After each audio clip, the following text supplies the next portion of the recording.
Hi everyone. तो आज हम बात कर रहे हैं टीजीटी कंप्यूटर साइंस के सिलेबस के बारे में, जो कि अभी ईएमआरएस का एग्ज़ाम हुआ था टीयर 1 का। उसके बाद अब हम जंप करेंगे सेकंड पेपर की ओर। इसका सिलेबस वगैरह अच्छे से हमें क्लियर करना है ताकि आखिर तक हम डीवी तक भी सिलेक्शन ले पाएँ और फिर आगे भी प्रोसीड कर पाएँ। तो पहला जो यहाँ पे हमें सिलेबस में देखने को मिलता है वो है कंप्यूटर सिस्टम एंड ऑर्गेनाइजेशन। इसके अंदर हमें पूछा जाएगा सिर्फ बेसिक कुछ कंप्यूटर ऑर्गेनाइजेशन होगा जो कि फंडामेंटल होंगे। जो भी सीएस के बैकग्राउंड से होंगे उनके लिए इतनी दिक्कत नहीं आएगी इस सब्जेक्ट में। पर जो पाइथन वाला पोर्शन है उस पाइथन वाले में आपको दिक्कत आ सकती है, बिकॉज जैसे कि मैंने अगर इससे पोस्ट ग्रेजुएशन करी है एमसीए में भी, तो हमारे पाइथन का जो सिलेबस था वो नहीं था, पाइथन सब्जेक्ट ही नहीं था। तो जिन लोगों के अगर ये सब्जेक्ट नहीं रही होगी उनके थोड़ी सी दिक्कत आएगी, तो वो लोग प्लीज़ अभी से ही प्रिपरेशन अच्छी कर लो। एटलीस्ट जब तक रिजल्ट नहीं आ जाता तब तक आप पाइथन तो कवर कर सकते हो, ताकि कम से कम रिजल्ट आने तक आपका अच्छा वाला जिसका हाई वेटेज है वो आपका क्लियर रहेगा तब तक। और बाद में आगे फिर जो अदर्स पॉइंट्स बचते हैं वो आप कैरी ऑन कर सकते हो 1 महीने तक।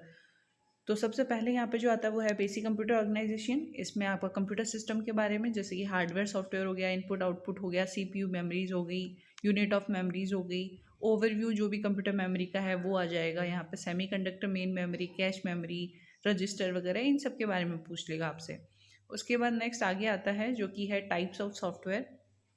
इसके अंदर वो आपको पूछ सकते हैं कि जैसे कि यहाँ पे हो गया सिस्टम सॉफ्टवेयर हो गया, यूटिलिटी सॉफ्टवेयर हो गया, और device programming tools, language translator जो कि हमारा असेंबली कंपाइलर और इंटरप्रेटर आता है, इनके बारे में पूछ सकते हैं। ऑपरेटिंग सिस्टम के बारे में पूछ सकते हैं, जो भी फंक्शंस होते हैं, ओएस यूज़र इंटरफेस होता है, बूलियन लॉजिक गेट्स वगैरह के बारे में क्वेश्चंस आ सकते हैं। और इसके जैसे कि डी मॉर्गन्स लॉ है, लॉजिक सर्किट्स है, ये अच्छे से पढ़ लेना आप लोग, है ना। इनसे ना अब क्या होगा, अब हमारा सिर्फ कंसेप्चुअल जो नॉलेज है वही चेक किया जाएगा। जैसे कि आपको कोई एमसीक्यू के अंदर क्वेश्चन दे दिया कि डी मॉर्गन्स लॉ है, वो इनमें से 4 ऑप्शन में से किस में फॉलो होता है, तो आपको वो ध्यान रखना है, इसलिए इसे भी आपको पढ़ना ज़रूरी, हर चीज़ को बारीकी से पढ़ना है। आपके डिस्क्रिप्टिव के अंदर क्वेश्चंस आ सकते हैं, किस तरीके से आ सकते हैं वो भी मैं आपको बताऊंगी। डिस्क्रिप्टिव में ऐसा नहीं है कि आप अच्छी खासी थ्योरी चेप दोगे 1.5-2 पेज की और आपको मार्क्स मिल जाएंगे, वो चीज़ नहीं है। सारा डेटा फैक्चुअल बेस्ड होगा, सारा कंसेप्चुअल बेस्ड होगा। तो आपको जैसे कोई प्रोग्राम पूछ लिया 4 लाइन का लिखने का, वो पूछ सकते हैं, इस तरह की चीज़ें पूछी जा सकती है। तो आपको पैटर्न पूछ लिया कोई भी, इस पैटर्न को हमें ड्रॉ करना है, तो बताओ आप पाइथन से क्या कोडिंग करोगे, वेरिएबल ये 2 ही लेने हैं, 4 लेने हैं, इस तरह से वो कुछ भी पूछ सकते हैं। तो आपको इन सारी चीज़ों का ख्याल रखना है। फिर उसके बाद आता है नंबर सिस्टम। तो नंबर सिस्टम में भी हमें कुछ बाइनरी, ऑक्टल, डेसिमल, ये तो चलो ठीक है, इतना हार्ड चीज़ नहीं, कन्वर्जेशन ये हेक्साडेसिमल और इन सब का तो। पर जैसे कि बीसीडी हो गया, इन सब के बारे में पूछ सकता है, तो वो भी जो चीज़ें हैं वो आप करके जाना। एनकोडिंग स्कीम्स होती है, मतलब अब ना सारा जैसा मैथ नहीं होता हमारे कंप्यूटर साइंस वालों के लिए, तो वो है कि जैसा मैथ नहीं होता वैसा हमारे लिए कंप्यूटर साइंस है कि इसमें सिर्फ कोडिंग है। तो वो अब जैसे कोई भी क्वेश्चन दे दिया, प्रॉब्लम दे दिया, उसका सॉल्यूशन हमें कोडिंग से देना है। तो वैसे ही जैसे मैथ में कुछ क्वेश्चन होता है उसका हमें मैथ सॉल्व करनी पड़ती है, वैसे ही पूरा कोडिंग का सिस्टम है। तो इसमें हमारे लिए नंबर लाने का जो अच्छा तरीका है ना, वो यही है कि हम फैक्चुअल जो प्रोग्रामिंग है, जैसे उन कंसेप्ट को अपने क्लियर रखें, ताकि वहाँ जाके ना हमें वो नहीं पूछेगा इसमें से बताओ इंटीजर वाली वैल्यू कौन सी, इसमें से ऑक्टल कौन सी, ये नहीं पूछने वाला हमें वो अच्छे लेवल के ही क्वेश्चन देगा जहाँ तक मुझे लगता है। तो अपनी अच्छी तैयारी करके जाओ। वैसे भी आगे आपको यही, अगर मान लो आपका ये हमारे इसमें हो भी क्या, तो आपको बच्चों को जाके पढ़ानी तो पाइथन ही आगे, तो अभी से ही पढ़ लो, आप खुद पढ़ो, तब जाके आपका ये हमारे इसमें जॉब भी अच्छे से कर पाओ। तो वो आगे की सोच के चलो, ऐसा नहीं कि हमें सिर्फ पास करना है। हाँ, अभी हमारे लिए ये ज़्यादा ज़रूरी है कि हमें सिर्फ पास करना है, बट एक नॉलेज भी आप गेन करके चलो अपने साथ में। उसके बाद ये एनकोडिंग वाली स्कीम्स आ जाएगी आज की, यूनिकोड वगैरह, और सिस्टम बसेस वगैरह आ जाएगा, बस आर्किटेक्चर आ गया, पीसीआई के बारे में आ गया, डेटा कंट्रोल बसेस ये आ गए। और उसके बाद आता है हमारा सीपीयू का स्ट्रक्चर जो है, रिस्क आर्किटेक्चर को लेकर, स्टैक ऑर्गेनाइजेशन, सारा सब कुछ।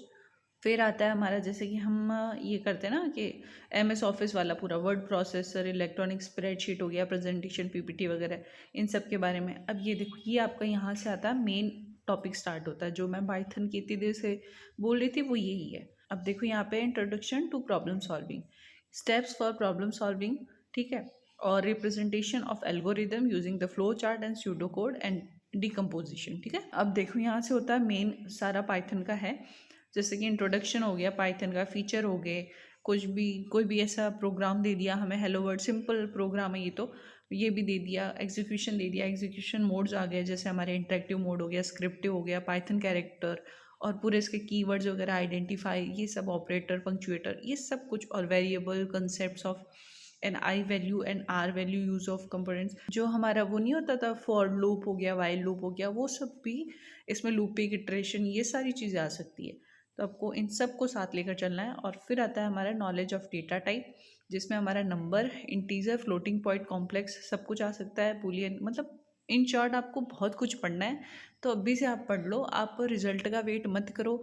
अगर आपके मार्क्स 60 से प्लस आ रहे हैं तो आप मत रुको, मैं अभी से कह रही हूँ, अभी से आप पढ़ना शुरू कर दो। कई कमेंट में जो मेरे साथी है वो ये पूछ रहे थे कि आप कहाँ से पढ़ रहे हो, कैसे पढ़ रहे हो।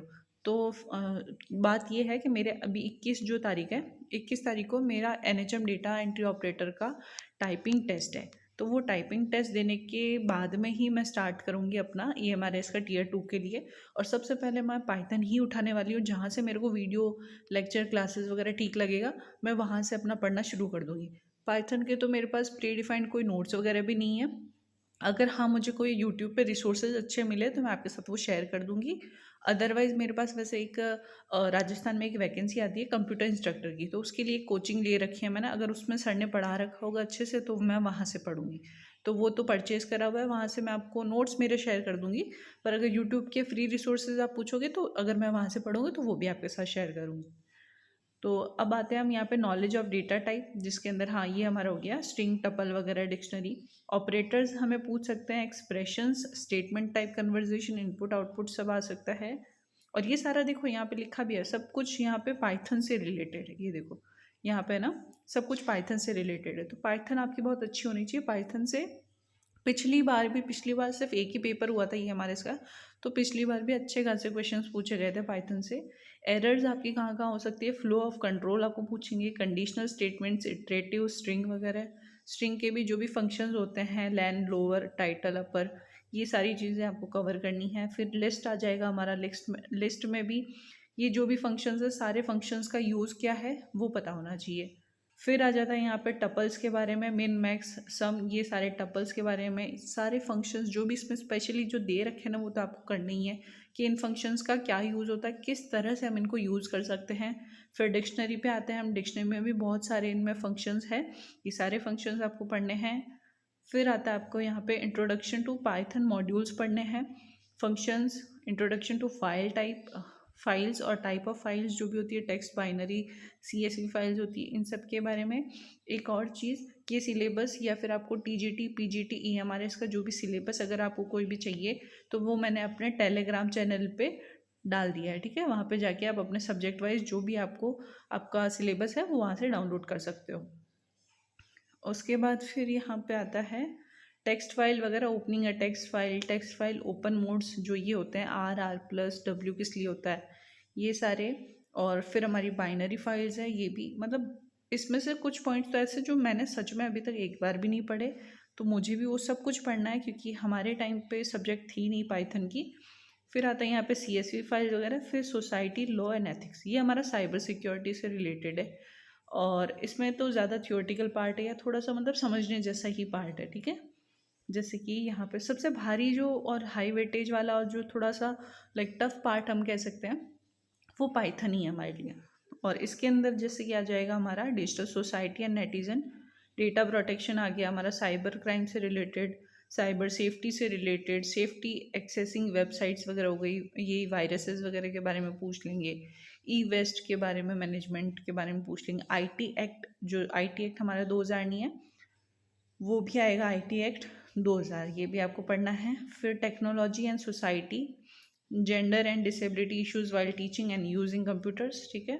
थोड़ा सा इसमें एजुकेशनल वाली चीज़ जैसा भी डाल दिया है। कंप्यूटर नेटवर्क्स आएगा, बहुत वास्ट है ये भी टॉपिक, इसको भी अच्छे से करना है, वैसे ये फेवरेट सब्जेक्ट होता है। और इसके अंदर इवेल्यूशन पूछ लेंगे, नेटवर्किंग का, डेटा कम्युनिकेशन, टर्मिनोलॉजीज, ये सब्जेक्ट ऐसे जो हम पहले से पढ़ते आ रहे हैं, जो भी किसी ने BCA MCA करी होगी, BTech वगैरह करा होगा तो वो पहले से ये सब्जेक्ट्स है वो पढ़ते आ रहे हैं, तो उनके लिए ये टफ नहीं रहेगा, वो प्रोग्रामिंग थोड़ी टफ रहेगी। फिर यहाँ पे नेटवर्क टोपोलॉजीज आ गई, नेटवर्क प्रोटोकॉल आ गया, इंट्रोडक्शन टू वेब सर्विसेज आ गई। अब यहाँ पे आता है सबसे बेस्ट पार्ट, इससे भी अच्छा खासा वेटेज आ सकता है, इसको भी बहुत मतलब इसकी भी बहुत एग्जाम्स में ना प्रायोरिटी रहती है क्वेश्चंस पूछने की। तो डेटाबेस कंसेप्ट आ गया, रिलेशनल डेटा मॉडल आ गया, स्ट्रक्चर क्वेरी लैंग्वेज आ गया, एसक्यूएल जिसे हम कहते हैं, इसके मैथ फंक्शंस आ गए, टेक्स्ट फंक्शंस आ गए, डेट फंक्शंस आ गए, एग्रीगेट फंक्शंस आ गए, quarrying and manipulating data using group by और हैविंग ऑर्डर बाय। तो इस तरह के भी हमें DBMS में हमें इस तरह का जो डिस्क्रिप्टिव पेपर है उसमें ये भी क्वेश्चंस आ सकते हैं, MCQ तो आ ही सकते हैं उसमें, कि जैसे आपको कोई टेबल दे दी, ठीक है, उस टेबल के अंदर आपको कुछ फिल्टर लगा के पूछ लिया कि वो डेटा बताओ जिसमें ये चीज़ है और ये नहीं है और ये चीज़ होनी चाहिए, इस टाइप से वो फिल्टर लगा देंगे कुछ, फिर आपको बोलेंगे अब इसका आप है ना कोड लिखो कि भाई आपको DBMS में वो डेटा एक्सेस करना है जिसके लिए ये फ़िल्टर लगा हुआ है, तो आपको फिर वो कोड लिखना है, ठीक है। तो उस चीज़ का ख्याल रखना।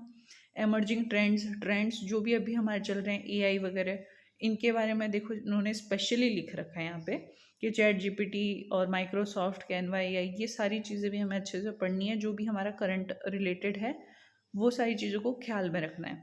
करंट से रिलेटेड क्वेश्चन भी आ सकता है, हो सकता है वो MCQ में ही आए, डिस्क्रिप्टिव में नहीं आए, पर हाँ इनका इंट्रोडक्शन जो है ये कब डेवलप हुआ, किस तरह से डेवलप हुआ, किसने डेवलप किया, इस तरह के क्वेश्चंस आपको ख्याल में रखने हैं। तो होप आप लोग अच्छे से इसकी प्रिपरेशन करो। कोई दिक्कत आती है आप कमेंट में पूछ सकते हो, मैं जिस तरीके से पढ़ूंगी जो मुझे सही मेरे अकॉर्डिंग रिसोर्स लगेगा मैं कोशिश करूंगी पूरा आपको बताने की। जैसे कि मैंने पिछली बार भी यूथ पब्लिकेशन की बुक आपको सजेस्ट करी थी, वो मुझे भी किन्होंने सजेस्ट ही करी थी, मतलब मैंने किसी यूट्यूब चैनल पे देखी थी और मुझे सही लगा उनका जो वो बुक थी वो सही लगी, और मुझे लगा कि यूट्यूब पे हर अलग अलग कोचिंग के वीडियोस देखने से अच्छा है कि मैं ये बुक पढ़ लूँ जिनमें प्रीवियस ईयर क्वेश्चंस आए हुए हैं, तो इसलिए मैंने वो पढ़ी और उससे मुझे काफ़ी हेल्प मिली है। तो आपसे भी रिक्वेस्ट करूँगी कि अगर मैं कुछ बताऊँगी तो आपको जेन्युइन बताऊँगी, अगर नहीं बताऊँगी तो उस पर मुझे ट्रस्ट नहीं होगा, इसलिए मैं नहीं बताऊँगी। तो इन चीज़ों का आप ख्याल रखें, अच्छे से पढ़ाई करें, कोई दिक्कत आती है तो आप मुझसे पूछ सकते हैं, मुझे जितनी उस बारे में जानकारी होगी मैं आपको ज़रूर सही राह पे सही क्लियर चीज़ बताने की कोशिश करूँगी। Thank you so much.